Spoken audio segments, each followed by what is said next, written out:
to the mindset of the best athletes and coaches in the world. I'm talking about all-stars, Hall of Famers, national championship coaches, Olympians, Emmy award-winning broadcasters. I mean, unbelievable at what they do. People who, by the way, don't just get there, but they stay there. People who won and won a lot. Here's the deal. Most of us are fascinated by greatness, aren't we? By the game changers who perform at the highest level, often on the biggest stages. So what's the difference between those who maximize their potential and those who don't? What's the difference? You think it's talent, but it's really drive. But because talent, it might get you there, sure, but drive will keep you there. Talent might get you drafted, but drive will keep you and get you to the big leagues. Talent might get you out on the PGA Tour, but drive is what it takes to win tournaments. Talent might win you some games, but drive will win you championships. In the world of pro sports, there is no place for complacency. No place for complacency, because there is always someone younger, faster, stronger who can't wait to take your spot, who can't wait to take your job. Only something like, get this, 0.08% of high school athletes make it to the pros. And that's just get there. The average pro playing career is somewhere between 3 and 5 years, depending on the sport. So if you count on talent alone, sure, you might make it, but you'll only make it for a cup of coffee. No one likes to talk about complacency, right? Like, you probably don't wake up in the morning and say, today, I will not be complacent. Not today. Complacency, no chance. Or go to bed at night and think to yourself, man, today I was really complacent. I won't do that again. See, that's the issue. Complacency, by definition, is accompanied by unawareness. That's why it's so easy for it to creep in like an invasive weed, take root in your life, and then before you know it, take over. The opposite of complacency is drive. Most people think of drive the way that the dictionary defines it: the energy and determination to achieve things. But I think there's something missing in this definition. Sorry, Webster. To me, drive is the determination to get better every single day. Here's what I learned from the athletes who sustained success. They set the bar internally, not externally. They didn't worry about the guys behind them. They expected them. Heck, they welcomed them. They encouraged them. They even mentored them. Because the real magic happens when you stop focusing on the competition against others and you start competing against yourself. Right? The best coaches, they talk about the process, the behaviors that drive the outcome they want. The greatest irony in sports is that the ones who win the most, they don't really talk about winning. When winning for the sake of winning becomes the goal, it isn't sustainable. So what do they focus on? They focus on competing, on getting better than they were yesterday. The best are driven to up their game every day. They love the parts that no one else loves: the day-to-day grind, the work, the effort. They don't live for the results. They live for the process. They love the pursuit. They know the view from the summit. Sure, it's nice, but the climb, that's what makes it all worthwhile. The best, the Bradys, the Kobes, the Serenas, the LeBrons of the world, they all embrace this I've never arrived mindset. I saw this all firsthand for almost 2 decades as a sports agent. And by the way, in the sports agent industry, you'll find this interesting. There are more agents than athletes to represent. This is not a great business model. So to say it's competitive, that's an understatement. Because unless you're getting an athlete straight out of high school or college, the only way that you land a new client, is to convince them to switch agents. So it's easy, right, as an agent to focus on other agents, on the competition. But the minute that you do that is the minute that you lose focus on what matters most, which of course is over-delivering for your clients and your prospective clients every day. When I started in this space, I had zero credentials, zero reason on paper to be there. But what I lacked in my resume, I made up for in drive. At 24, I was hired by a small sports marketing agency to secure appearances and endorsements for our handful of clients.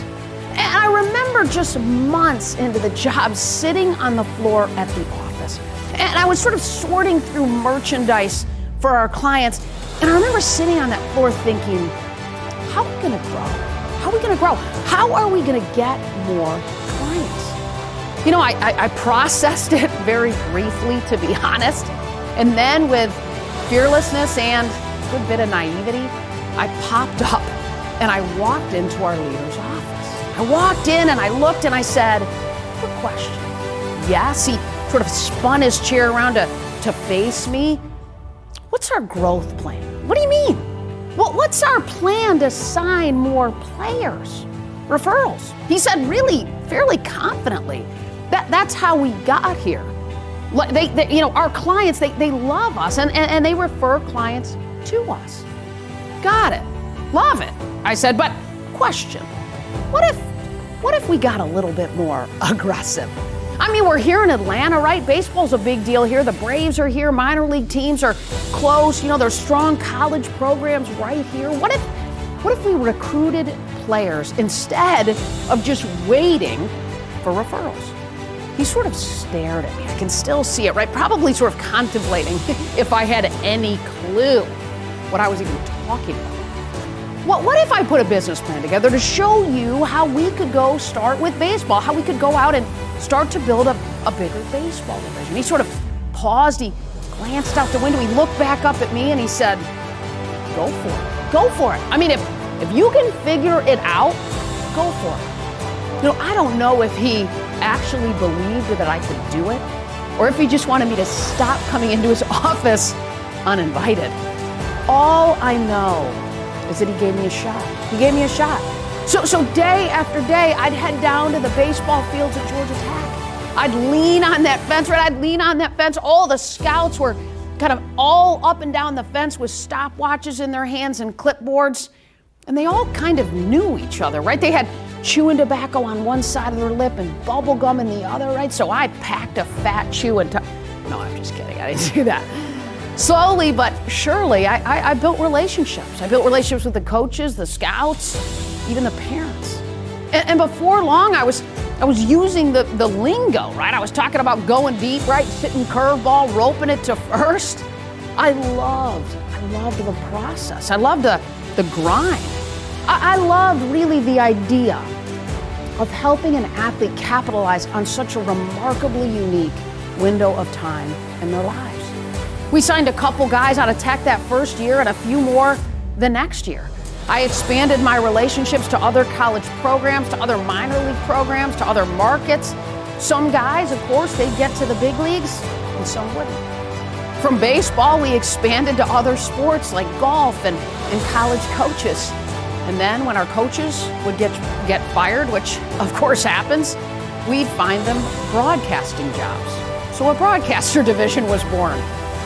By the time I left the agency 15 years later, I'd grown our client representation division to over 300 athletes, coaches, and broadcasters and a team of agents.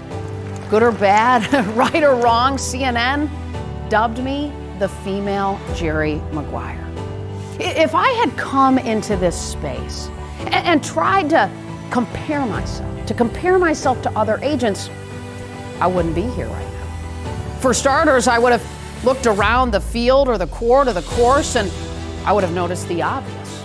All men, and thought, I don't belong here. I was different.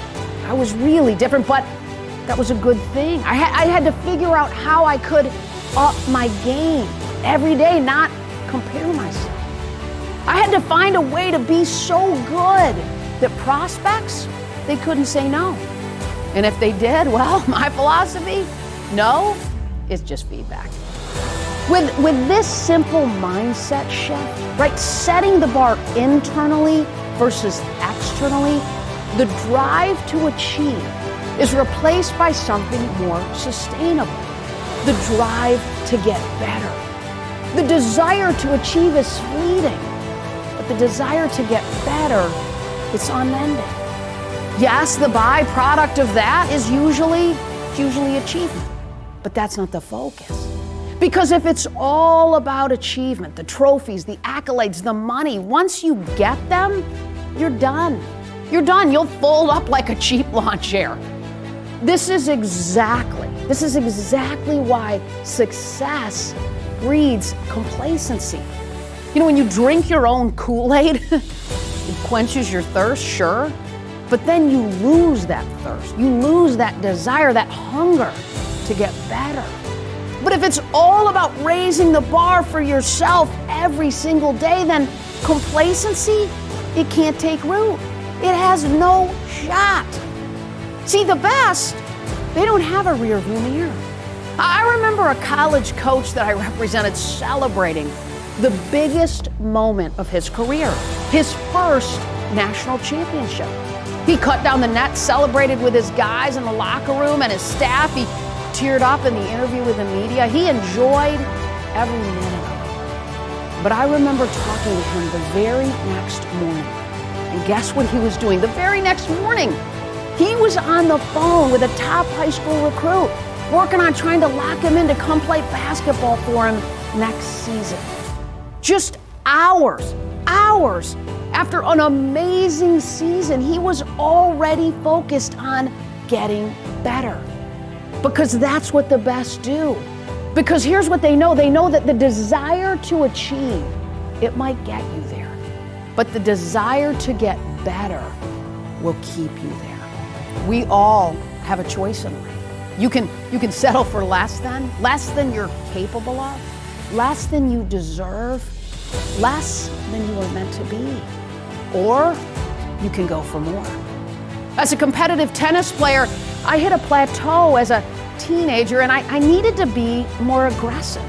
I needed to get off the baseline and get to the net.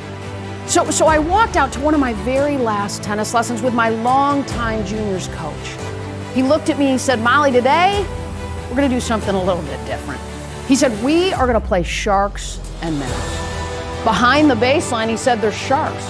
If you step back behind that line during the point, he said, you will get eaten up by the sharks. Now, I'm 17 years old. I'm headed to play D1 tennis, and I'm playing sharks and minnows. But here's the thing. That lesson was a really powerful realization for me on and off the court. It's really a realization for all of us that it's about stepping in, that it's about leaning in, that it's about cutting off the angle and going for it in life every day.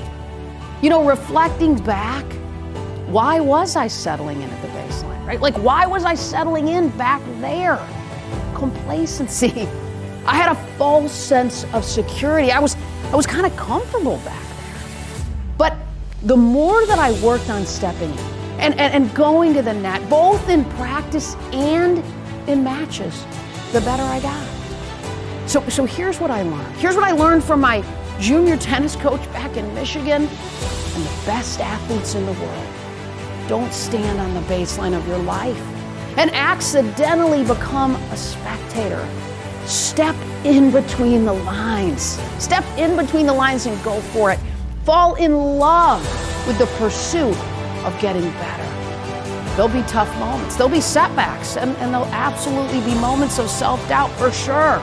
Expect it. Then find that little tug inside of you to just be a little bit better. That's where the magic happens. That's drive.